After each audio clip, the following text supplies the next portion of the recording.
that you will be able to set an example for other countries?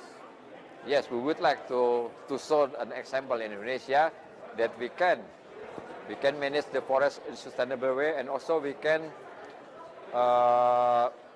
show them that our forest also can possible to absorb the carbon, contribute to the gas in the atmosphere. And finally, personally, why do you care so much about the forest? Personally. Yes, it is my job first, by professional, I'm a forester. And second, it is for the next generation. And third, forest is supporting our life. Without forest, there are no life. Forest support our life. The forest give us water, hydrology services, food security, energy,